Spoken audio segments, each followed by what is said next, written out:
Hello everyone, welcome to my YouTube channel. आज हम आपके लिए लेकर आए हैं एनसीईआरटी क्लास 7 का सिविक्स का जो है चैप्टर वाइज एमसीक्यू।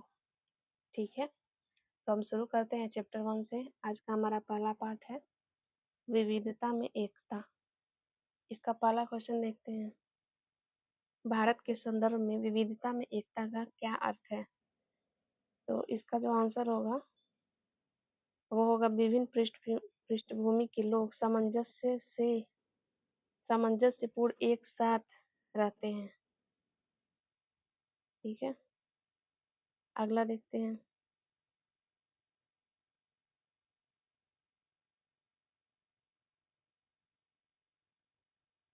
अगला क्वेश्चन है भूगोल विविधता को कैसे प्रभावित करता है?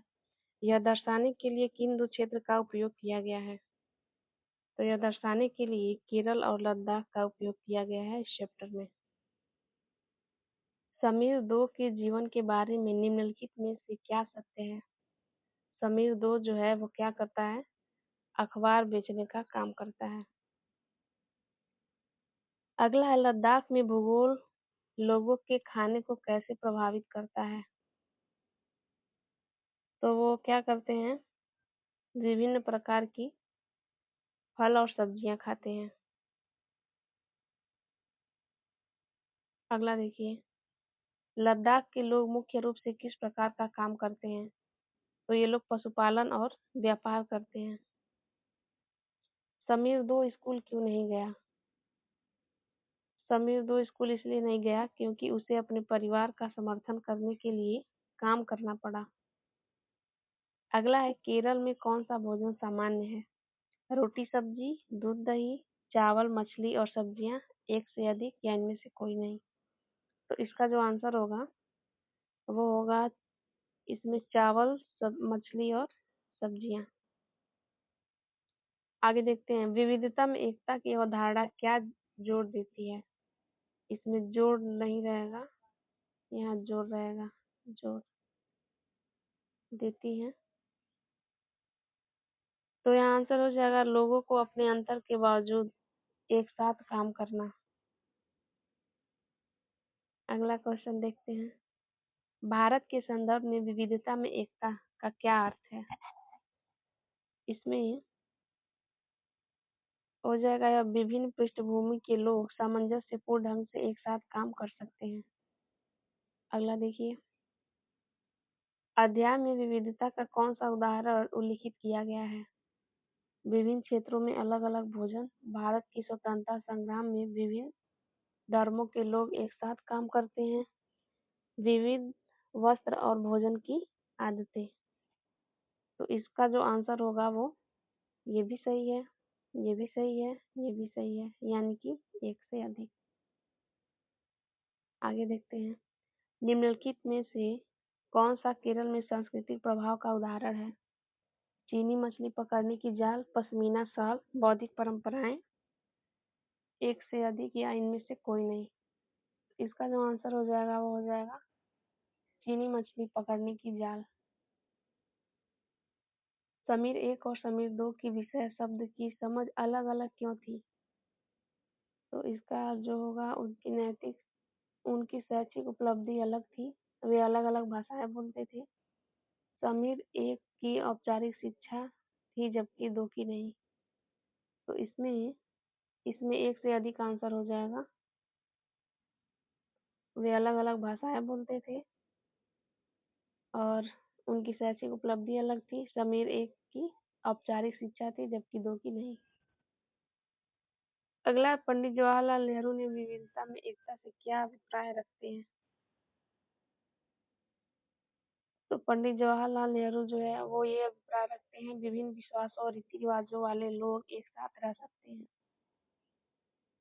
अगला देखिए क्वेश्चन नंबर 14। निम्नलिखित में से कौन सी बात केरल और लद्दाख की संस्कृति में समान है? दोनों क्षेत्रों में अद्वितीय वस्त्र है। दोनों क्षेत्रों में व्यापार का इतिहास है। इनमें से कोई नहीं है, इनमें से एक से अधिक। तो यहाँ पे जो आंसर हो जाएगा वो बी हो जाएगा। दोनों क्षेत्रों में व्यापार का इतिहास है। अगला देखिए, समीर एक और समीर दो अपने अंतर के बावजूद कैसे संवाद करते हैं? दोनों में बहुत ही अंतर थी, फिर भी वो एक दूसरे से बात कर पा रहे थे। इसका कारण ये था, वे एक दूसरे को समझने का प्रयास करते थे।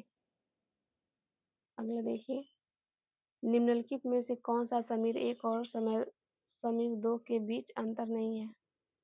यहाँ पे समीर रहेगा। समीर एक और समीर दो की कहानी जो है इस चैप्टर में दिया गया है। तो अंतर नहीं है। वो उनकी धार्मिक पृष्ठभूमि अलग थी, वो अलग अलग भाषाएं बोलते थे, वे अलग अलग सामाजिक वर्गों से थे। तो नहीं है, तो यहाँ पे ये होगा, उनकी धार्मिक पृष्ठभूमि अलग थी। तो यहाँ पे धर्म के बारे में कुछ दिया नहीं है, बाकी ये सही है, वे अलग अलग भाषाएं बोलते थे, वे अलग अलग सामाजिक वर्गों से थे। भारत का स्वतंत्रता संग्राम विविधता में एकता को कैसे दर्शाते हैं? इसमें हो जाएगा ए, विभिन्न पृष्ठभूमि के लोग स्वतंत्रता के लिए एक साथ लड़े। अगला देखिए, समीर एक और समीर दो की कहानी का मुख्य विषय क्या था? इसमें हो जाएगा आंसर एक से अधिक। असमानता को दूर करना भी था और संस्कृतियों के बीच अंतर था। समीर एक और समीर दो की कहानी में किस प्रकार की असमानता का उल्लेख है? तो इसमें जो असमानता है वो शैक्षिक असमानता भी है, धार्मिक असमानता भी है और सामाजिक वर्ग के कारण असमानता भी है, यानी कि आंसर एक से अधिक हो जाएगा। समीर दो ने अपनी माँ के बारे में क्या कहा? समीर दो ने अपनी माँ के बारे में ये कहा कि वह मेरठ में रहती थी, वह मेरठ में रहती थी। पाठ में भारत में असमानता का कौन सा उदाहरण चर्चा किया गया है? तो इसमें जो आंसर हो जाएगा वो जाति व्यवस्था भी हो जाएगा, गुणवत्तापूर्ण शिक्षा तक पहुंच भी हो जाएगा, अमीर और गरीब के बीच आर्थिक असमानता भी हो जाएगा। ठीक, तो यहाँ पे आंसर जो है वो एक से अधिक हो जाएगा। तो ये हमारे इस वीडियो का लास्ट क्वेश्चन था। अब फिर हम आपके लिए लेकर आएंगे चैप्टर 2 का जितना एमसीक्यू है, उसे देखने के लिए वीडियो में हमारे साथ बने रहें और वीडियो देखने के लिए धन्यवाद।